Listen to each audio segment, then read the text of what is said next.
है कि दुनिया का आखिरी किनारा किस देश को कहा जाता है।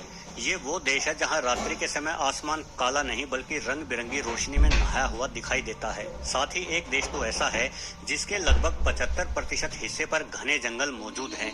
इस देश में सड़कों पर इंसानों से अधिक भालू और हिरण मौजूद रहते हैं, परंतु फिर भी इस देश में इतनी शांति है कि यहाँ का राजा भी बिना किसी सिक्योरिटी के साइकिल पर घूमता हुआ दिखाई दे जाता है। साथ ही इस देश में पैदा होने वाले बच्चों को शुरू से ही जंगल में रहने एवं जीने के तौर तरीके सिखाए जाते हैं। वही एक अन्य देश तो अपनी अद्वितीय खूबसूरती की वजह से दुनिया भर में पहचाना जाता है।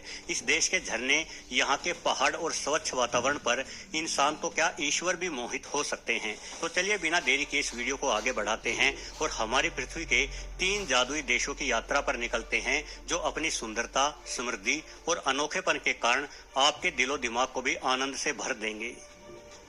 अगर आपने कोई लोन लिया है या लेना चाहते हैं तो ये ऐप आपके फोन में जरूर होनी चाहिए, और ऐप का नाम है गुड स्कोर ऐप। इस ऐप में आपके नाम पर चल रहे सारे अकाउंट्स दिख जाते हैं, मतलब रियल लोन और फेक लोन कितना चल रहा है, कितने क्रेडिट कार्ड्स चल रहे हैं और उन पर खर्चा कितना हो रहा है, सब आसानी से समझ में आता है। और आपके नाम पे लोन की कितनी इंक्वायरी हुई है वो भी, क्योंकि ऐसे इंक्वायरी करने पर भी आपका क्रेडिट स्कोर कम हो सकता है। इस ऐप से आप ओवरड्यू या मिस हुई EMI को 1-1 हजार की छोटी छोटी किश्तों में भी बांट सकते हैं, ताकि आपका लोन डिफॉल्ट ना हो। मेरी फैमिली के 2 लोगों ने क्रेडिट रिपोर्ट देख के और गुड स्कोर ऐप के एक्सपर्ट्स के स्टेप्स को फॉलो करके अपना क्रेडिट स्कोर 800 के पार पहुंचा लिया। और यही नहीं, यहाँ आप पर्सनल लोन भी ले सकते हैं, लोन की EMIs और दूसरे सभी बिल्स भी भर सकते हैं, और हर पेमेंट में अच्छा कैशबैक भी मिलता है। अगर आप भी अपना क्रेडिट स्कोर बढ़ाना चाहते हैं तो आज ही गुड स्कोर ऐप डाउनलोड कर लीजिए।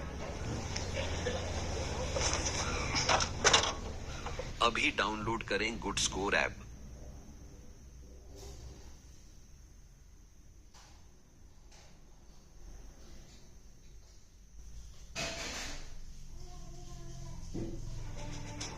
नॉर्वे।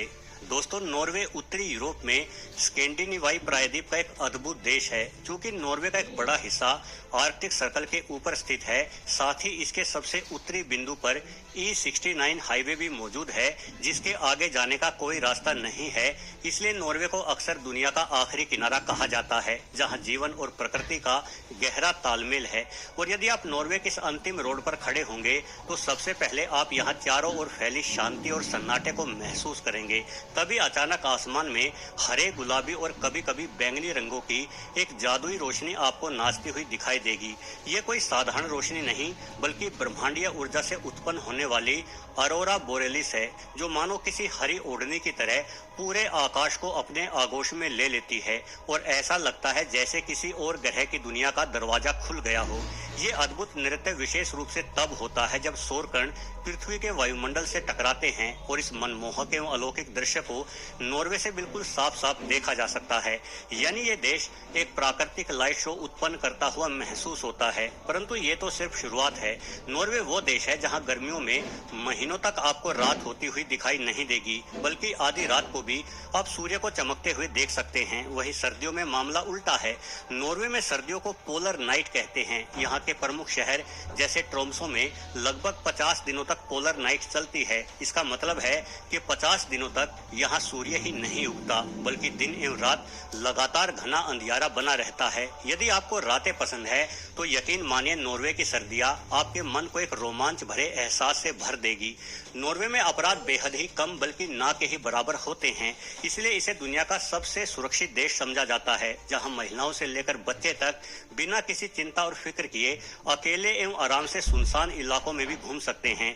कम अपराध का मुख्य कारण नॉर्वे की समानता आधारित कल्याणकारी परियोजनाएं हैं। देश में उच्च जीवन स्तर, आय समानता एवं अपराध को बढ़ावा देने वाला आर्थिक दबाव बिल्कुल भी नहीं है। साथ ही नॉर्वे की अनूठी न्याय प्रणाली पुनर्वास पर केंद्रित है, न कि सजा पर। यहाँ के जेल में कैदियों को समाज में फिर से शामिल होने के लिए कौशल और प्रशिक्षण दिया जाता है। अपराधियों की मानसिक स्थिति को समझा और उसका समाधान ढूंढा जाता है। सिर्फ इतना ही नहीं, नॉर्वे में आपको ना अपने बच्चों की शिक्षा हेतु चिंता करने की आवश्यकता है, ना ही अपने परिवार की बीमारी आदि को लेकर फिक्रमंद होने की सिरदर्दी है, क्योंकि ये वो देश है जहाँ शिक्षा और स्वास्थ्य सेवाएं पूरी तरह से मुफ्त है। सार्वजनिक विश्वविद्यालय और स्कूल नागरिकों तथा कानूनी निवासियों के लिए कोई फीस नहीं लेते, जिससे सभी निवासियों की उच्च शिक्षा तक पहुंच आसान हो जाती है। स्वास्थ्य